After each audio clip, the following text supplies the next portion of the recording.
Welcome my friends, welcome to my channel quality guru. TQM। मैं यहाँ पर आपको कुछ TQM और सिक्स सिग्मा कॉन्सेप्ट सिखा रहा हूँ।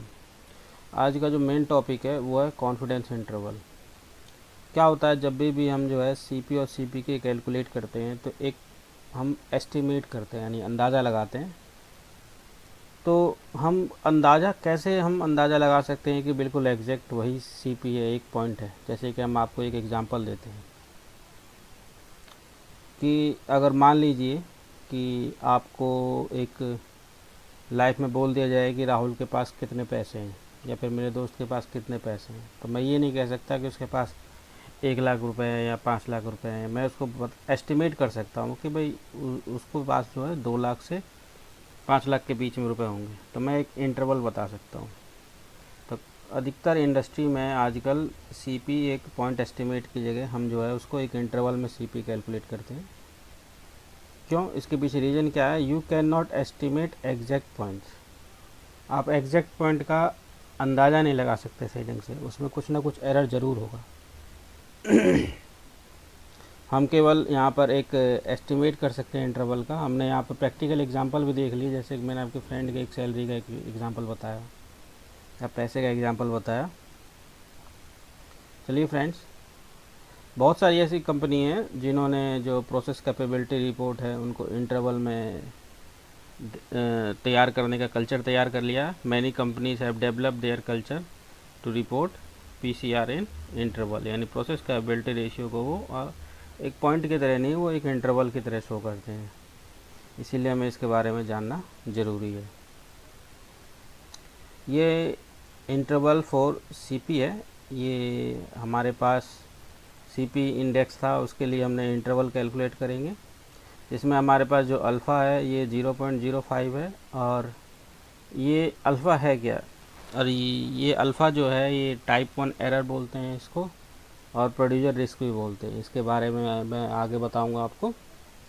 जनरली जो अल्फ़ा जब 0.05 होता है तो इसमें इसे 95 कॉन्फिडेंस इंटरवल बोला जाता है। क्यों? इसमें से अगर आप 1 माइनस करेंगे, 1 में से ये एरर है 0.05, तो आपके पास कितना बचा? 0.95। और परसेंटेज में कैलकुलेट करोगे तो 95 कॉन्फिडेंस इंटरवल बैठेगा। तो आप देख रहे हैं कि इंटरवल निकालने के लिए CP जो है इसके और इसके बीच में होनी चाहिए, इसके और इसके बीच में CP। तो हम देखते हैं यहाँ पर USL जो है अपर स्पेसिफिकेशन लिमिट है, LSL जो है ये लोअर स्पेसिफिकेशन लिमिट है। यहाँ पर ये 6S जो है यहाँ पर स्टैंडर्ड डेविएशन है ओवरऑल प्रोसेस का। ये है Sai square distribution. Sai square distribution में हम जो है ये 1 माइनस अल्फ़ा बाय 2 पॉइंट लेके चलेंगे, और ये डिग्री ऑफ फ्रीडम है N-1। उसी तरह यहाँ पर अपर स्पेसिफिकेशन लिमिट माइनस में लोअर स्पेसिफिकेशन लिमिट। यहाँ पर जो है साई स्क्वायर डिस्ट्रीब्यूशन में हम अल्फ़ा बाय 2 लेके चलेंगे और डिग्री ऑफ फ्रीडम N-1 लेके चलेंगे। अभी हम इसको एक एग्जांपल लेके समझेंगे। एग्जांपल लेके आपको समझ में आएगा कि अच्छी तरह इसको हमने कैसे कैलकुलेट किया है। तो चलिए फ्रेंड्स, हम इसकी एक बार कैलकुलेशन देख लेते हैं किस तरह से हम इसकी कैलकुलेट करते हैं।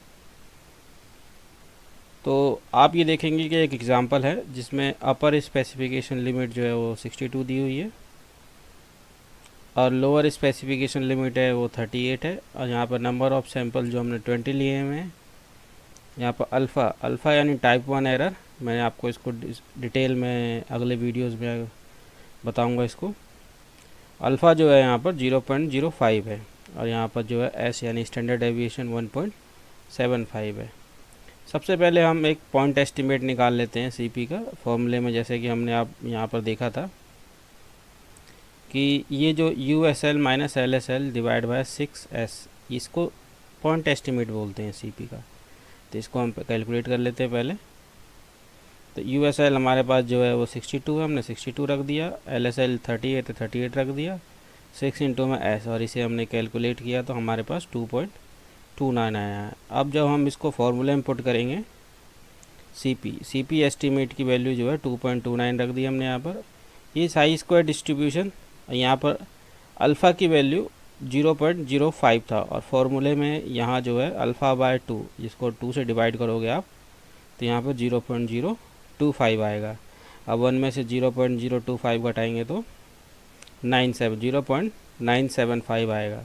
और ये n-1, ये डिग्री ऑफ फ्रीडम है, ये नंबर ऑफ सैंपल है 20, तो यहाँ हो जाएगा 19। तो चलिए फ्रेंड, इसको टेबल में कैसे देखते हैं एक बार इसको चेक कर लेते हैं। मैं आपको दिखाता हूँ टेबल इसका।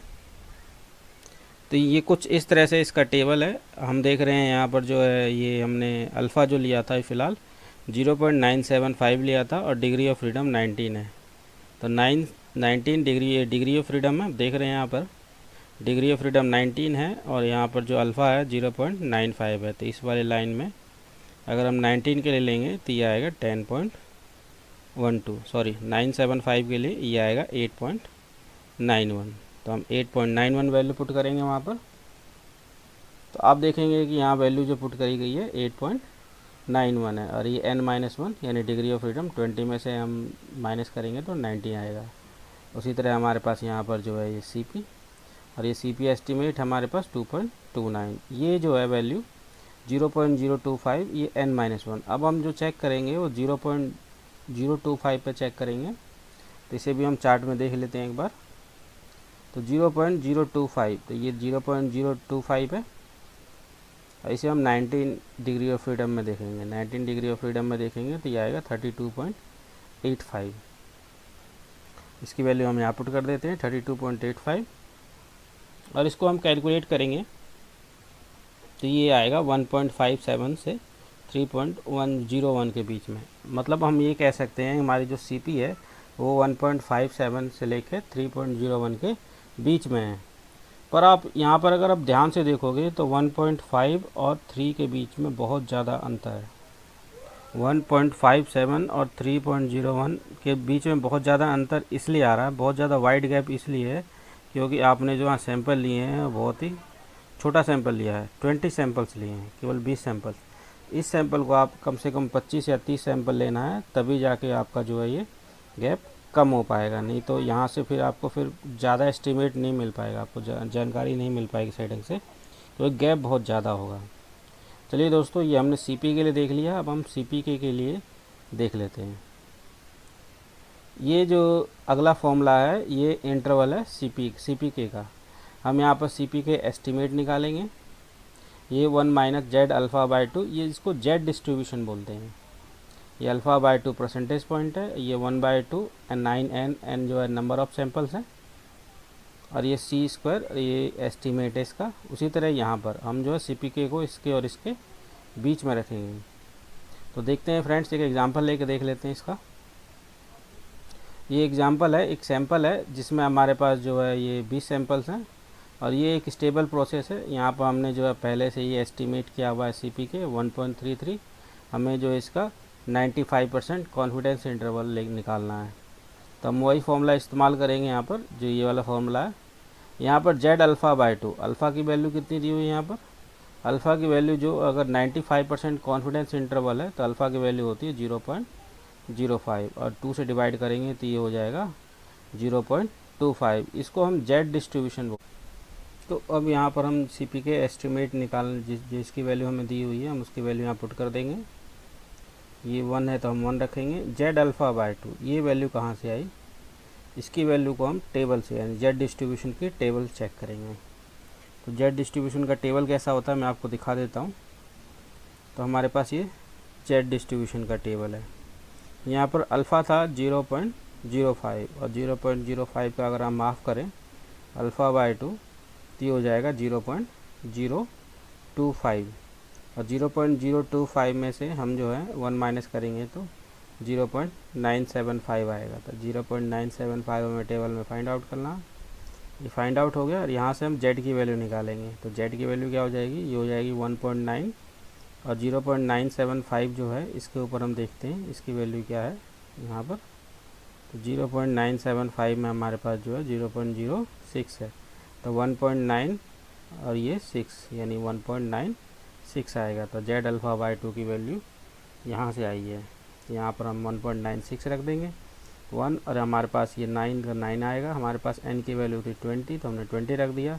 CP का एस्टिमेट किया था 1.33 हमने स्क्वायर कर दिया, सारी वैल्यू पुट करके हम जो है यहाँ पर वैल्यू निकाल देंगे। अब दोस्तों यहाँ पे भी अगर हम देखें तो 0.88 और 1.78, 0.88 तो बहुत पुअर CPK है, लेकिन 1.78 जो है बहुत बढ़िया CPK है।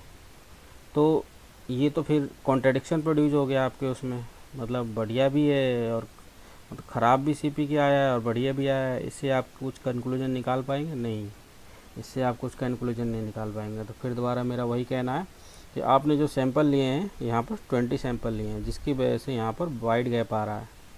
तो हम यहाँ पर सैंपल कम से कम 25 या 30 रखने की कोशिश करेंगे, तभी यहाँ पर गैप जो है कम हो पाएगा। तो देखा दोस्तों हमने जो है किस तरह से कॉन्फिडेंस इंटरवल निकालना सीखा। हमने जो है कॉन्फिडेंस इंटरवल निकालना सीखा CP का और CPK का। आजकल ये जो प्रैक्टिस जो है बहुत कॉमन हो गई है इंडस्ट्री में। Thank you friends. अगर ये वीडियो बढ़िया लगा हो तो इसको लाइक करें, सब्सक्राइब करें और अपने दोस्तों को भी शेयर करें। Thank you.